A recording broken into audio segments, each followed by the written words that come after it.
Aloha.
No final de 2016, eu estava tão sufocado pela vida na cidade grande que eu só pensava em passar um tempo imerso na natureza, em busca de simplicidade e reconexão.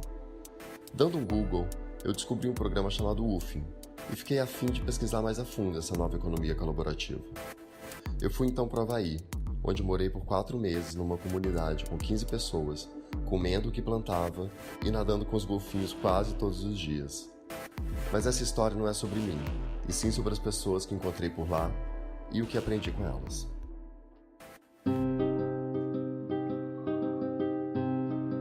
My name is Barbara. I'm 72 years old. I was originally born in Southern California.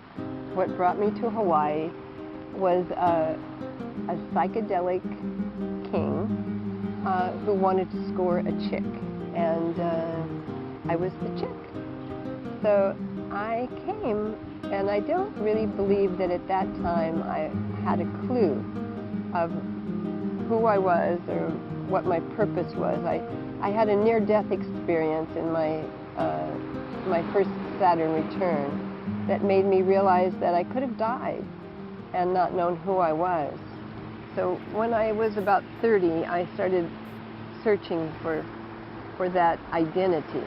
And I think during that time is when I started getting the picture of what my mission, my purpose on the planet is. And I felt that the Dragonfly Ranch, my home, would be a place of healing and growth. O Dragonfly Ranch é um Healing Arts Center, uma espécie de retiro espiritual, comunidade colaborativa, plantação de agrofloresta e permacultura, onde você pode voluntariar, trocando o seu trabalho por moradia, comida e aprendizado, bem nos moldes da sociedade de troca. Além disso, o Dragonfly abriga eventos de yoga, meditação, workshops de música, massagem e nutrição vegana. Mas ao mesmo tempo, o principal intuito do Dragonfly é reconectar as pessoas com a natureza.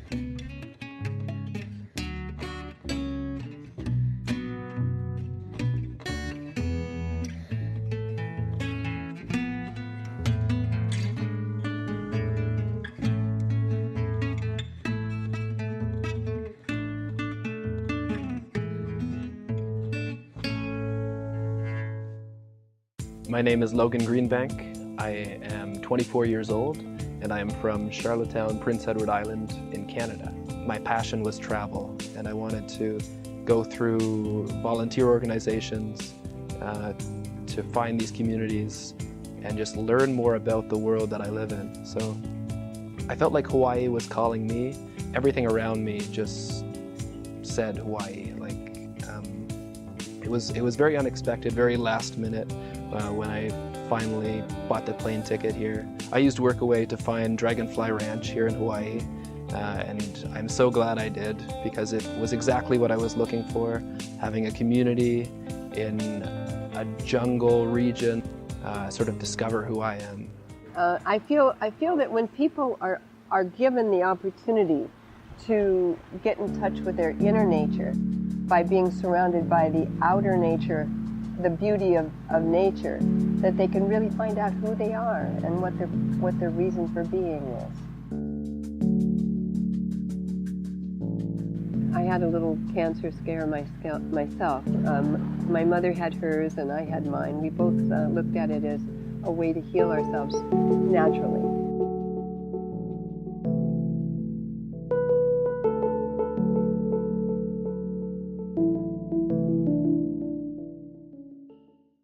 I do believe Hawaii is a healing place because it's completely changed everything I've thought about life. For me, I need to spend time alone in nature. It's not even an option. It's almost just to recharge, taking that time, especially sitting by the ocean, just hearing the waves crash upon the shore and being able to take deep breaths as you're there. It can really take you from a state of negativity and of overthinking and of depression, honestly, to a state where you can really feel connected to what's around you. You can feel happiness and joy. So I feel like nature has sort of taken me from a place of confusion and discomfort to a place where I can really feel comfortable.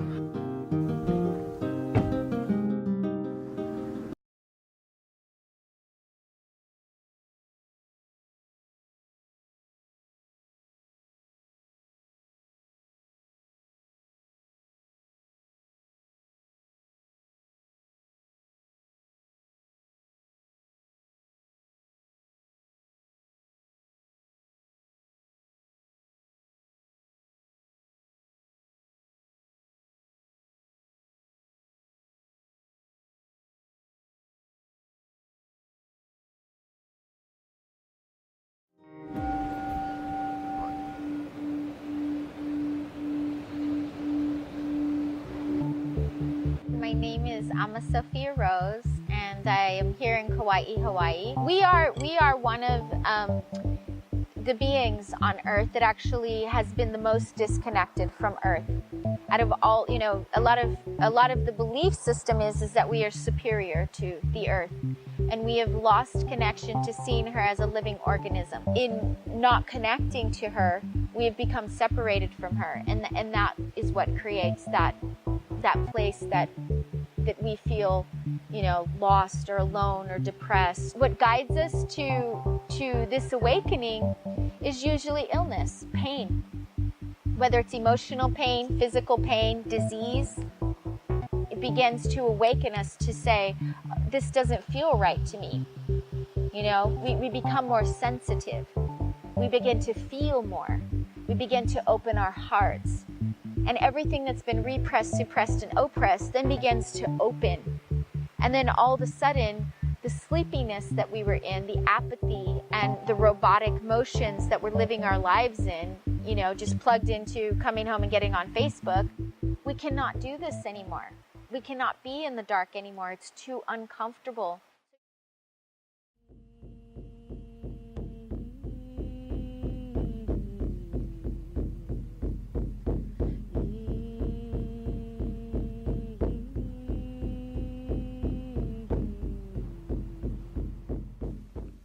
Eu fui criado na natureza, mas no meio da minha adolescência eu mudei para a cidade. Então, para mim é um retorno às minhas origens, de onde eu vim. Me conectar com a terra de novo é fechar um ciclo. Eu nunca imaginei que eu fosse me sentir tão confortável na natureza de novo.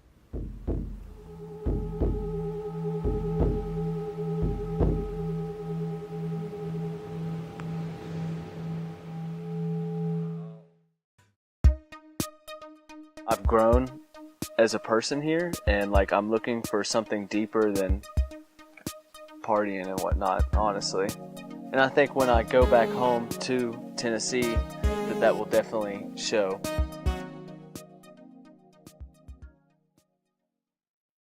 My name is Spencer Dean. I'm from a suburban town about 45 minutes south of Nashville, Tennessee.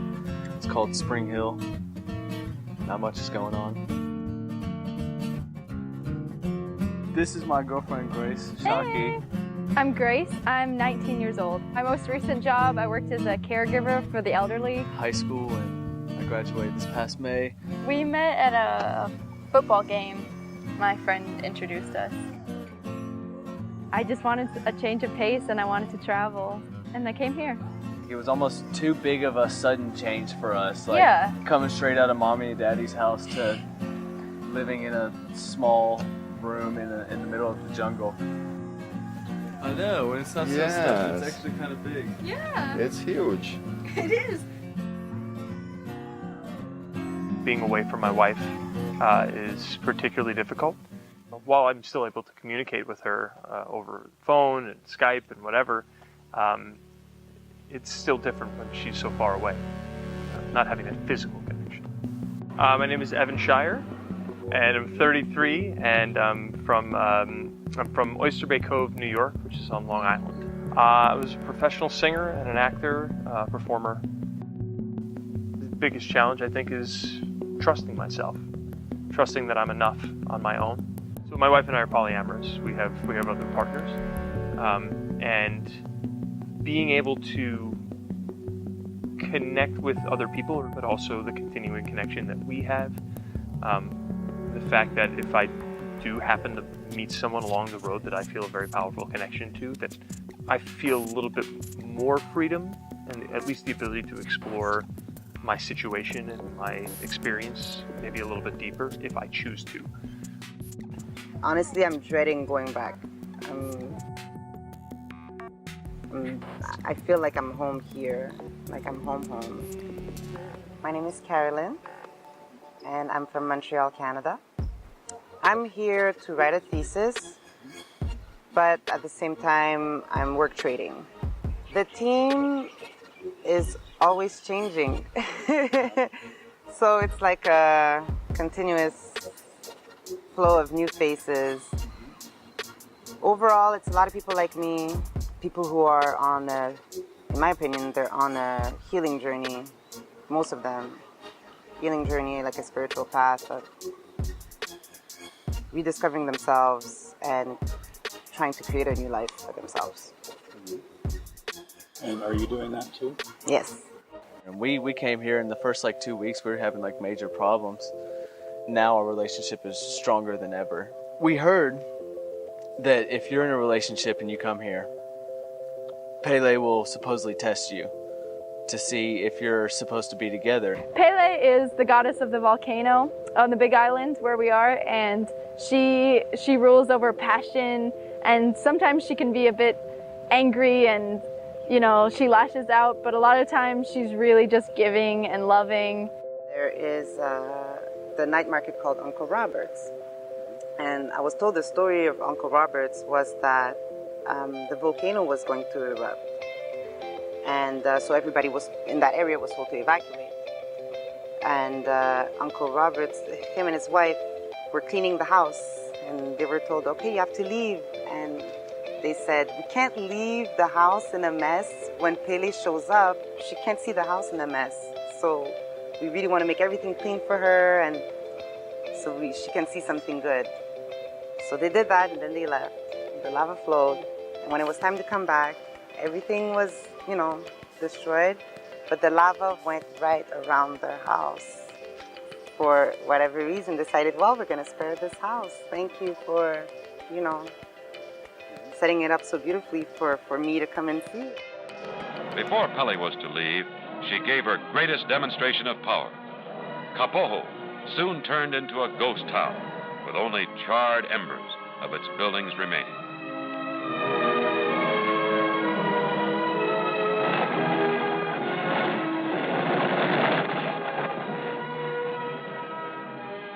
Being at the volcano is a pretty intense experience. Because of the lava flow, the continuous lava flow, it just always feels like the energy is being renewed and replenished, and it's like it fills you up. It's very intense. It's just being in front of the lava, there's nothing else happening. I've never seen anything even close to that, when you think of volcanoes, you think of the movies where they're spitting out of the top, but when you actually get to see it, it's just amazing. And most powerful place that I've been to, Mauna Kea, easily, the observatory. It made me feel more connected to everything in existence, just because of the grandiosity of it all. That was unreal. That looked like a background to a desktop or something. It's just, it brings you closer to people in a different way, I feel like. And doing that and experiencing the volcano in Mauna Kea and swimming with dolphins, like, that's stuff you'll never ever forget about, ever. And you'll never forget the people that you were doing it with or anything. So I love that, most definitely.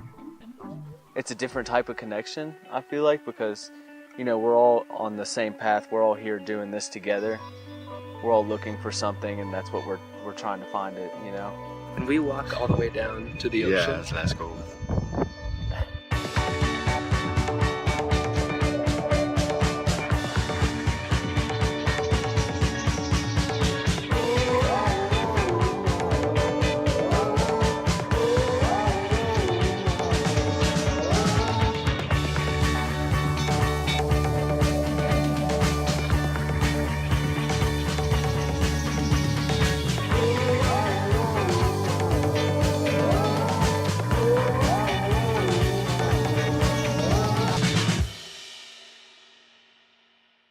So I just had my first experience swimming with the dolphins, and they got closer and more of them just showed up and my heart started skipping beats.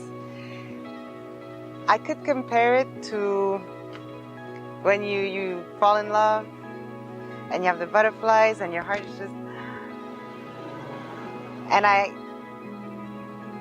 was thinking, I was so in awe and I was so absorbed by the moment. I had to remind myself to breathe.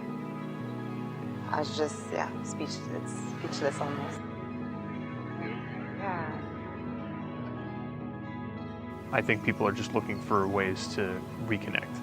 So I don't think that nature is calling to us. I think we're calling to nature to show us the way. Thank you, Evan. I gave you a nice quote to finish on. Do you know the feeling, have you ever had the feeling before that you're somehow not completely here or somehow just functioning like a machine? Yeah, those are typical examples of when parts of your soul have left you. And, or, you know, you're in a situation and you can't react until sometimes even a day or two later. You're like, what was that all about? And then a day or two later you feel it. But when your soul is complete, you can feel it right there, then and now, because you're present, you're here. So does that make sense? Absolutely, all yes, right. it does. Hawaii is a wonderful way to the energy here and the nature here. Here is one of the points on the Earth of a tetrahedron tip. And the tips of these points, when you put them inside orbs, inside planets, are areas where there's very high physical occurrences. And quantum physics says that these tips of the tetrahedra are also wormholes. These are also areas which very strongly are open and connected with other dimensions.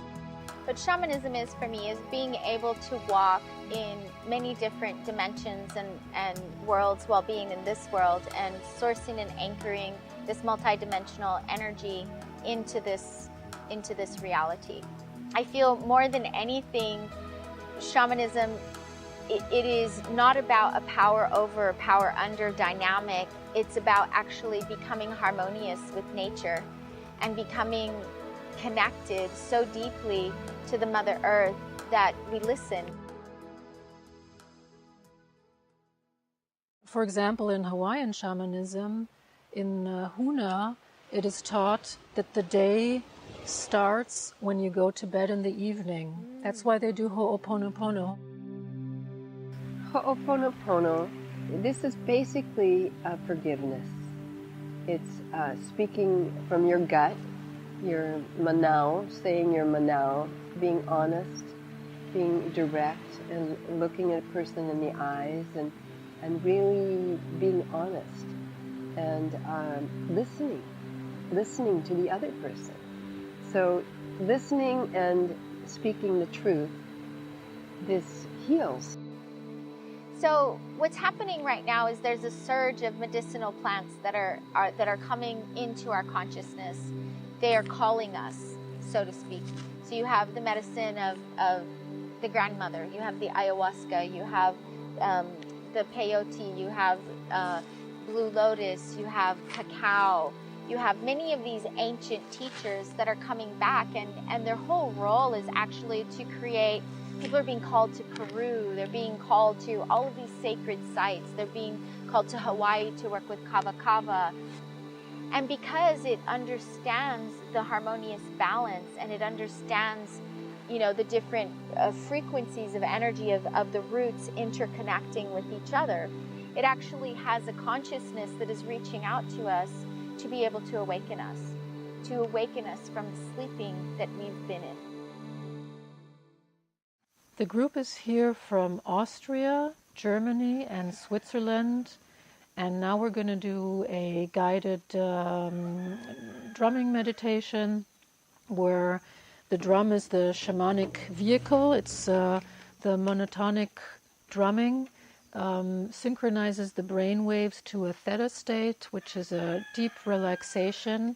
The way it works is that the classical way of doing this is that they imagine a gate, a door, or a cave, or a hole in a tree into their soul world or into the matrix, and then when I start drumming, they will go through this gate and will, with their questions that they have, will encounter their soul self and other beings to give them their answers for their highest good.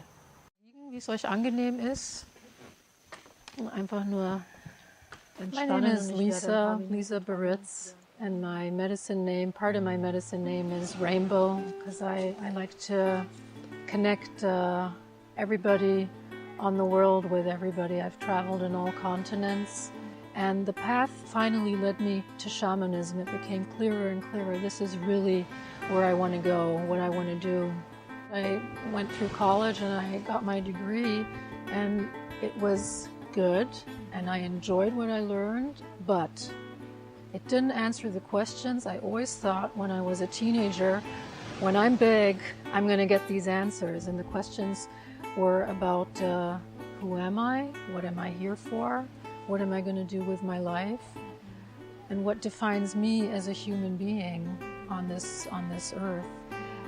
The reason so many people are turning to shamanism and ancient healing techniques today is because there is an immense need for it. There is a huge need for healing. We're bombarded with advertisement. Take this pill and you'll be thin. Take this pill and you won't be depressed anymore. You'll be happy. And really what we need to do is connect with nature.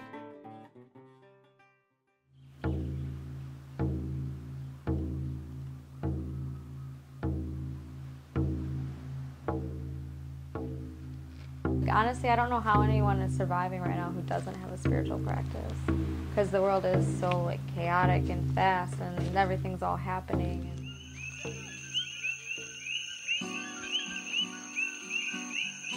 My name's Melissa. I'm 23 and I'm from Detroit, Michigan. I fell in love with Hawaii when I was here, and I just felt very called to just be here. Like, I didn't understand it. I didn't know why or how, but I just knew I was going to move here. So I bought my one-way ticket, and the rest is history.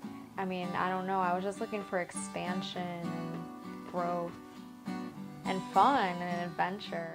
Swimming naked with the dolphins was amazing. It's like they were laughing at us too, because they would look at us and then they would laugh to each other. And they actually, 2 different times I looked them in the eye, and as soon as they looked at me back, they made a funny sound, and they've never talked to me before. So I definitely think that's something to do with being naked.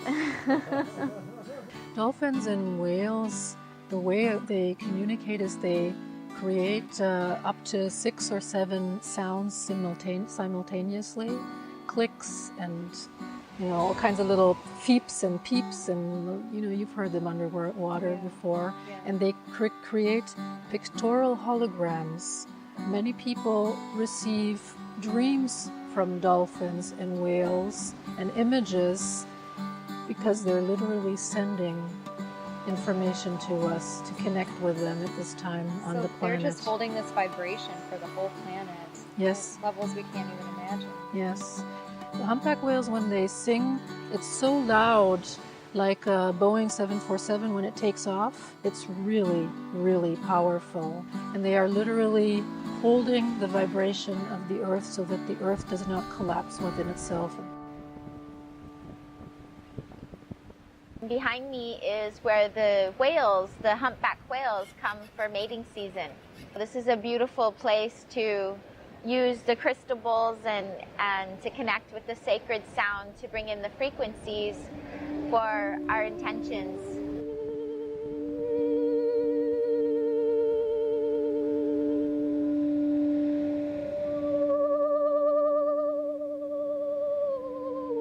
I had actually gone to the Big Island with a girlfriend. At the time I was working with a shaman, and she expressed how I was very connected to Mother Pele. And I was told that I would receive this gift to sing. I was at the 19.5 grid line, which is on the Big Island of Hawaii. On every 19.5 grid line, there's a volcano. And they call that the heart of the earth. This energy, you know, when I went up there, I fell to the ground. It was really interesting, and I started chanting. And I didn't sing at this point, so I didn't know this was going to happen. And then all of a sudden, I started bleeding on the earth. And it was my first connection, you know, to Mama Pele. And from there, she rebirthed me as a daughter of Pele. Our voice is constantly creating our reality. It's constantly putting out a vibratory field that creates the existence that we want to experience. So we can utilize sound to balance some of the distortions that are coming from the poisons and that are coming from the toxins.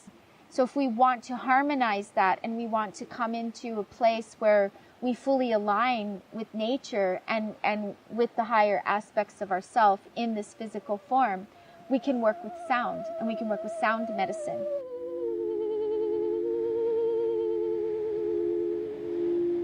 It might be called quantum healing, it might be called Reiki, it might be called Theta healing, but the techniques are old. The techniques are old universal knowledge about being here in a healthy way on this planet.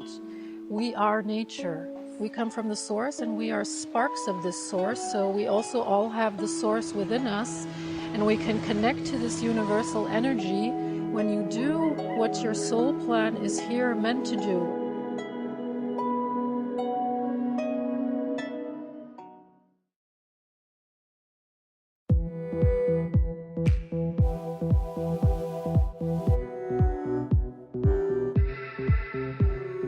It feels so good to plant your own food.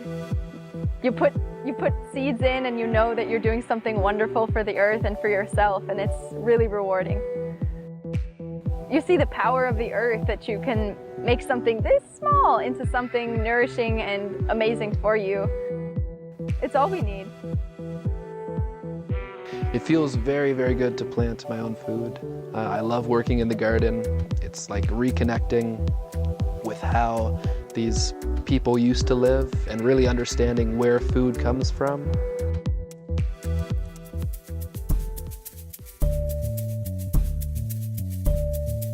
By coming to farmers market, what you actually do is that you are supporting the local economy.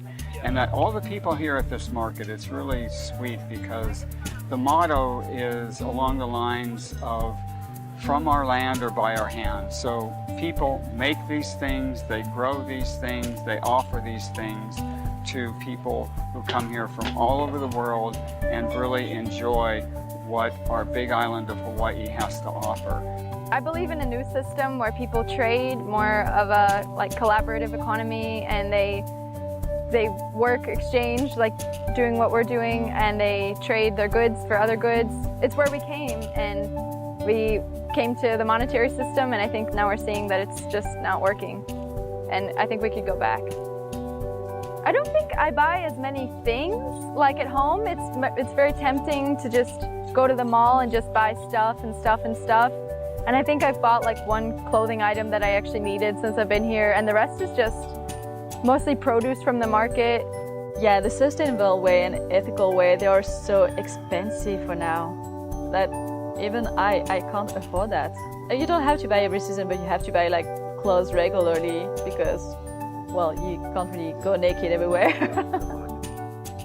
So my name is Jolene, and I'm 30 years old, turning 31 in January, so in less than 3 weeks now.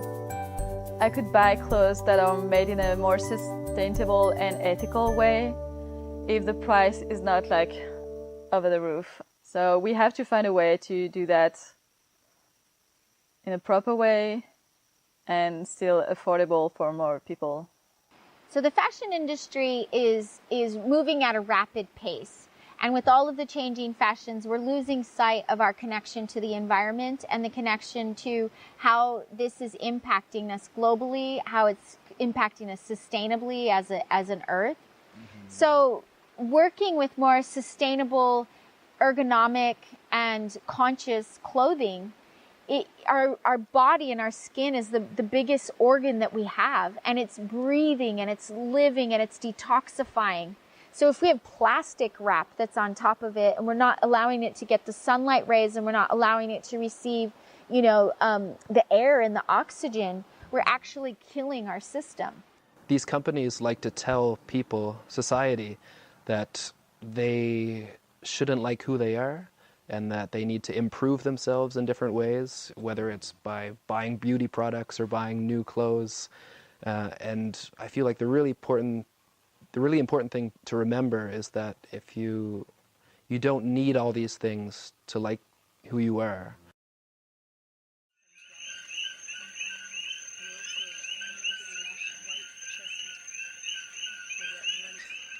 Well, then we cover it over Brussels sprouts.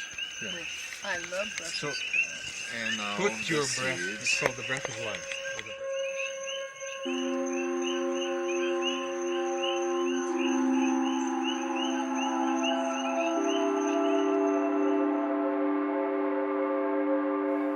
So much of the city is dependent on the large-scale transportation network that brings food to the stores.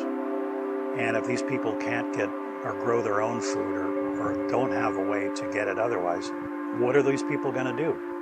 And where are they going to get their food if they just have to buy it from the grocery store? And kids don't have that exposure to where food really comes from, out of the ground and from animals and so forth.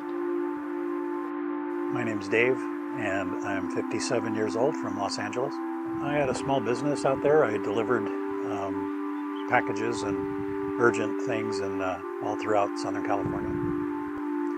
It was actually the day that David Bowie died in January that I decided there was something missing in my life when he was such an artist that did whatever he wanted. And I thought, why am I not doing that?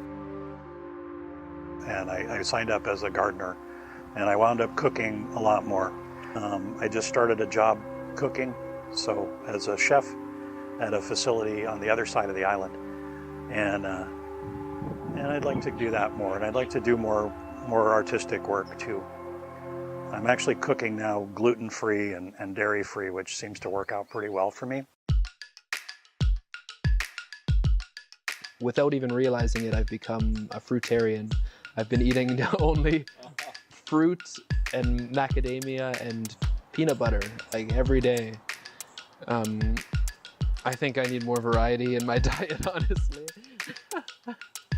I feel better, I feel more energy, I feel stronger.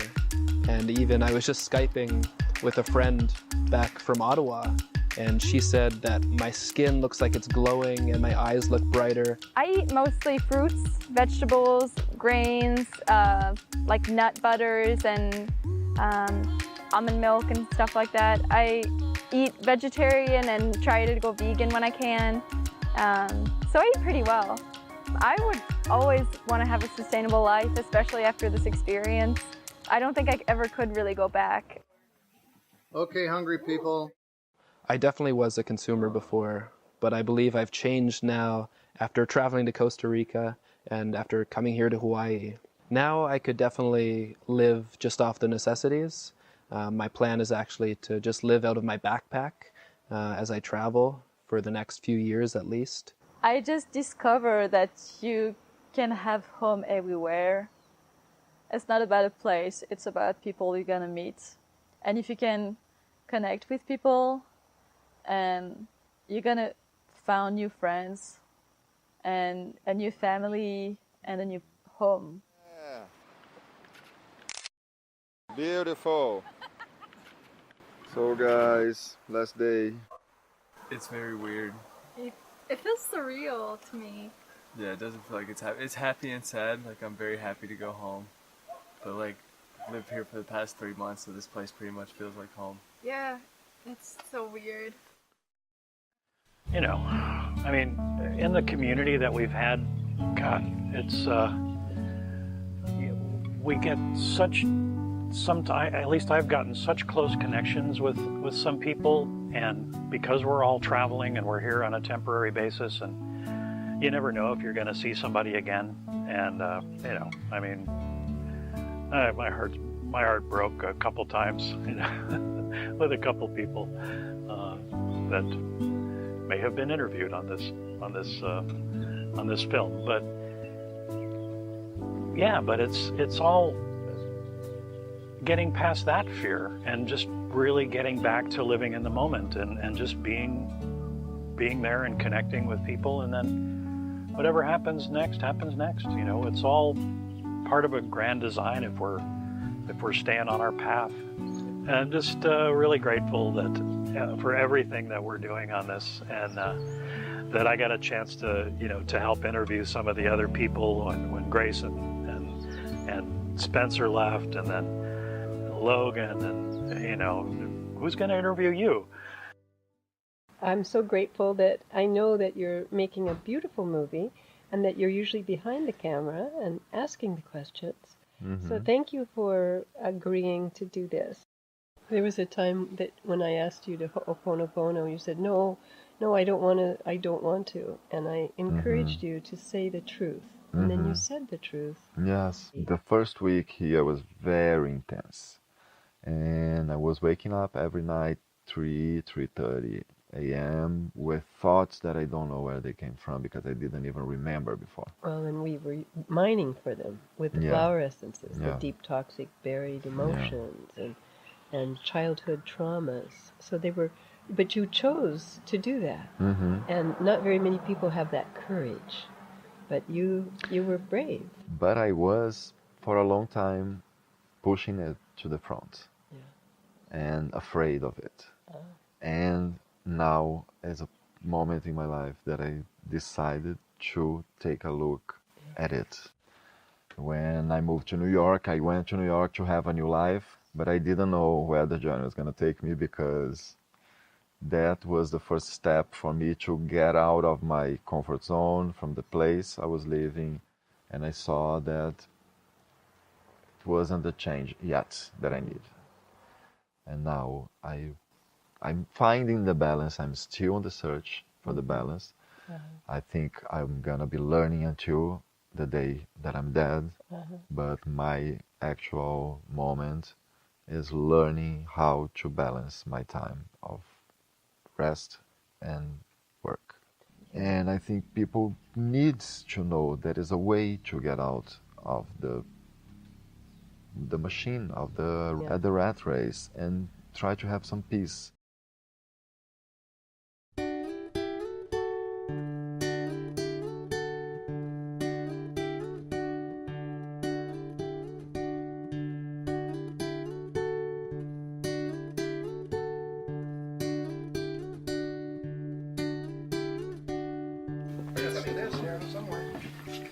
No, I'm going to greet some guests. Okay. Thank you so much for everything. It's been wonderful having you. Yeah, it's been wonderful being here. This place has become a part of me now.